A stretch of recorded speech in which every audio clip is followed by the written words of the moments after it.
Lalu apa yang jadi penyebab mahasiswa menolak kebijakan efisiensi anggaran, khususnya anggaran pendidikan? Selengkapnya kita tanyakan pada Iqbal Ciesa Wiguna, Ketua Badan Eksekutif Mahasiswa Universitas Indonesia. Selamat sore, Iqbal. Ya, Iqbal, yang Selamat paling... sore, Mas Radi. Baik, yang paling Anda cemaskan atau teman-teman mahasiswa cemaskan dari penghematan anggaran ala Prabowo, terutama di sektor pendidikan, bisa diungkapkan, Iqbal? Baik, seperti yang kita lihat minggu lalu sudah beredar berita yang cukup mencemaskan teman-teman mahasiswa, yang cukup bisa mencekik teman-teman mahasiswa, yaitu terkait dengan penghematan anggaran pendidikan yang kiranya kurang tepat. Dan ujungnya adalah terancamnya 600.000 lebih mahasiswa yang ada di Indonesia itu penerima KIPK terancam untuk putus kuliah. Lalu ditambah lagi pendaftaran KIPK yang sudah dimulai untuk tahap 2025 itu terancam untuk tidak lanjutkan. Itu hal-hal tersebut yang membuat kami mahasiswa marah, yang membuat kami sedih karena teman-teman kami terancam untuk putus kuliahnya. Oke, tapi kan Presiden ini mengklaim begitu, Iqbal, manfaatnya akan kembali ke rakyat sebenarnya efisiensi anggaran ini. Tapi mahasiswa hari ini melancarkan protes termasuk Anda dan teman-teman. Jadi langkah hemat ala Prabowo Gibran ini yang paling Anda khawatirkan di sisi mananya? Baik, sebenarnya yang kita garis bawahi langkah hemat ala Prabowo Gibran ini tidak tepat sasaran dan justru ujung dari penghematan ini kita rasa tidak tepat. Salah satunya adalah terkait dengan program makan bergizi gratis. Hal ini kita cukup kritisi, kita perlu evaluasi total terkait dengan program makan bergizi gratis ini karena kita merasa bahwa program ini hanya adalah program yang dilaksanakan karena program yang memang menyasar orang-orang yang ada di tataran ekonomi rendah, dan hal tersebut tidak membuat orang Indonesia bisa menjadi lebih sejahtera. Kita perlu untuk resah apabila siang harinya anak-anak yang ada di Indonesia itu bisa makan gratis, tapi di malam harinya orang tua mereka dan keluarga mereka harus kelaparan karena di PHK oleh pekerjaannya. Seperti itu. Poin Anda dan teman-teman tidak tepat sasaran, itu tadi yang saya garis bawahi ya. Lalu apakah Anda dan teman-teman juga sudah beraudiensi dengan Kementerian Pendidikan Tinggi, begitu Iqbal, untuk masalah impact yang paling terasa untuk dunia pendidikan misalnya? Tentunya audiensi dengan Kementerian Pendidikan Tinggi perlu untuk kita lakukan. Tapi sejauh ini terutama untuk teman-teman UI sendiri kita sudah berkoordinasi dan berkomunikasi dengan pihak rektorat dari UI, dan kalau misalnya dari pihak rektorat dari UI berkenan untuk akhirnya bisa bergabung, untuk akhirnya bisa beraudiensi dan menyampaikan dan bertukar pikiran terkait dengan hal ini. Tapi kalau misalnya untuk Kementerian Pendidikan Tinggi sejauh ini kita belum. Oke. Tadi ada juga dikatakan oleh Presiden Prabowo penghematannya bisa 750 triliun. Ya, Anda garis bawahi tadi tidak tepat sasaran katanya. 750 triliun itu kan jumlah yang sangat banyak sebetulnya. Gagasan dari mahasiswa, jika memang Anda tadi mengkritisi ini tidak tepat sasaran, sasarannya kemana seharusnya 750 triliun ini, Iqbal? Maaf Mas, boleh diulang tadi agak sedikit. Oke, baik, saya ulang pertanyaannya. Presiden Prabowo kan mengatakan bahwa ada penghematan 750 triliun. Tapi Anda juga mengkritik bahwa penghematan ini tidak tepat sasaran. Jadi menurut teman-teman, menurut Anda juga, yang tepat sasaran ini diarahkan kemana jumlah efisiensi 750 triliun ini, Iqbal?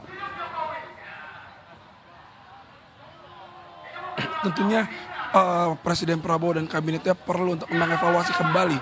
Memang kita lihat banyak kementerian-kementerian yang diefisiensikan anggarannya. Tapi kita bisa lihat ada kementerian-kementerian dan badan-badan lembaga yang efisiensinya justru sangat sedikit. Terutama misalkan contoh Kementerian Pertahanan, lalu lembaga Polri dan TNI itu sangat amat sedikit. Kita lihat Kementerian Pendidikan, lalu Kementerian Pekerjaan Umum yang memang dua hal tersebut berkaitan dengan kesejahteraan rakyat justru terkena dampak efisiensi yang cukup besar dibandingkan dengan apa yang tadi saya sebutkan tadi. Oke, lalu bagaimana kritik Anda juga jika hari ini Anda berunjuk rasa terhadap kualitas pelayanan publik di saat efisiensi anggaran ini diselenggarakan atau dicanangkan oleh pemerintahan Presiden Prabowo? Ya, justru dengan efisiensi anggaran yang dicanangkan oleh pemerintahan Presiden Prabowo ini, kita melihat ada beberapa pelayanan publik yang justru perlu terpotong dan akhirnya berdampak dan berimbas kepada masyarakat. Contoh, kemarin kita melihat bahwa ada perpustakaan nasional untuk jam bukanya sempat ditutup dan sempat dikat beberapa jam. Itu justru membuat kita para masyarakat itu lebih sedikit para masyarakat terdampak karena langkah-langkah efisiensi anggaran yang dilakukan oleh Presiden Prabowo. Tentunya pelayanan publik pasti akan terdampak seperti itu. Oke. Elemen mahasiswa hari ini yang terlibat unjuk rasa selain dari Universitas Indonesia, sudah ada konsolidasi dengan kawan-kawan mahasiswa dari kampus lain, Iqbal? Ya, kita ada konsolidasi dengan teman-teman elemen mahasiswa yang ada di kampus lain, dengan BEM seluruh Indonesia Kerakyatan, dengan aliansi masyarakat sipil juga, dan teman-teman dari aliansi BEM Indonesia lainnya, seperti itu. Oke, saya juga akan menyinggung soal UKT. Ini Anda juga tadi sempat menyinggung juga bahwa anggaran pendidikan ini akhirnya diefisiensikan tapi tidak tepat sasaran. Nah, konektivitasnya antara apa yang Anda kritik dengan UKT kira-kira, ada yang bisa Anda jelaskan, Iqbal? Saya rasa ini cukup tegas dan sudah disampaikan juga setahu saya oleh Kemendikti bahwa mereka menyampaikan bahwa ada kemungkinan UKT akan naik dari bentuk penghematan anggaran yang terjadi di Kemendikti tersebut, dan itu sudah jelas disampaikan oleh Kemendikti pada saat itu. Lalu dalam waktu dekat ini apa yang akan teman-teman mahasiswa lakukan khusus soal anggaran pendidikan dan terkhusus lagi soal UKT ini, dampak dari efisiensi? Boleh diulang, Mas? Ya, dalam waktu dekat ini, Iqbal, kira-kira konektivitas tadi apa yang Anda kritik dengan perihal UKT ini, dalam waktu dekat apa yang akan teman-teman mahasiswa dan Anda juga lakukan?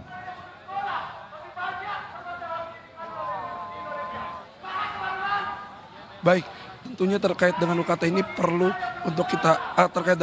tentu akan kita perjuangkan. Baik itu kita bergerak turun ke jalan, aksi massa untuk menuntut kepada pemerintahan Presiden Prabowo dan terkhusus kepada Kemendikti, ataupun kita bergerak ke masing-masing dari universitas masing-masing. Seperti itu. Seperti yang tadi saya sampaikan juga, dari UI sendiri sudah bergerak dan mencoba untuk beraudiensi dengan pihak kampus sendiri. Seperti itu. Oke, Iqbal, saya ingin tegaskan kembali sebenarnya soal efisiensi ini dan perihal-perihal yang poin-poin utama yang Anda kritik dan teman-teman mahasiswa kritik hari ini melalui aksi unjuk rasa. Jika memang ada efisiensi, pos-pos mana sebenarnya yang patut menurut Anda dan teman-teman untuk diefisiensikan dan juga tidak patut untuk diefisiensikan? Sudahkah ada mapping dari Anda sendiri dan teman-teman mahasiswa sebenarnya soal efisiensi ini? Oke, terkait dengan efisiensi tentu pasti ada poin baiknya. Contohnya apa yang disampaikan terkait dengan anggaran belanja ATK atau anggaran untuk pertemuan atau anggaran untuk dinas perjalanan, tentu hal tersebut baik untuk diefisiensikan. Tapi apabila efisiensi tersebut sudah menyasar kepada pelayanan publik, pelayanan pendidikan, pelayanan kesehatan, pun kemarin kita mendengar apa yang dari paparan yang didapat bahwa pendidikan dan kesehatan itu menjadi prioritas pendukung. Justru hal tersebut yang perlu menjadi kritik dan perlu dievaluasi oleh pemerintahan Pak Prabowo sendiri. Oke, jika tuntutan mahasiswa dan teman-teman dan juga Anda hari ini tidak terpenuhi juga begitu, ada aksi lanjutan kira-kira ke depan? Tentu kita akan terus berkumpul, menghimpun semua kekuatan-kekuatan dari mahasiswa, dari elemen-elemen aliansi masyarakat sipil lainnya, untuk akhirnya tuntutan-tuntutan kita semua bisa dipenuhi, untuk akhirnya masyarakat Indonesia bisa kembali adil dan sejahtera, bisa kembali menerima keadilan dan kesejahteraan yang perlu dirasakan oleh seluruh masyarakat Indonesia. Oke, terakhir saya beri kesempatan Anda kembali, Iqbal, sebagai Ketua BEM Universitas Indonesia untuk mengutarakan tuntutan yang paling pokok kepada pemerintahan Presiden Prabowo Subianto. Silakan. Oke, terkait dengan tuntutan mahasiswa UI membawa tuntutan-tuntutan. Yang pertama adalah terkait dengan Inpres nomor 1 tahun 2025. Kita rasa Inpres ini merupakan salah satu sumber masalah dari seluruh masalah yang ada. Kita menuntut untuk Presiden Prabowo untuk mencabut Impres nomor 1 tahun 2025. Lalu yang kedua adalah terkait dengan RUU Minerba. Kita sangat menolak bahwa kampus dijadikan alat untuk bisa mengelola tambang nantinya. Lalu yang ketiga, kita tentu meminta Presiden Prabowo untuk mengevaluasi total program makan bergizi gratis yang dicanangkan oleh beliau. Seperti itu. Baik, terima kasih Ketua Badan Eksekutif Mahasiswa Universitas Indonesia, Iqbal Ciesa Wiguna, telah berbagi perspektifnya di Sapa Indonesia Malam.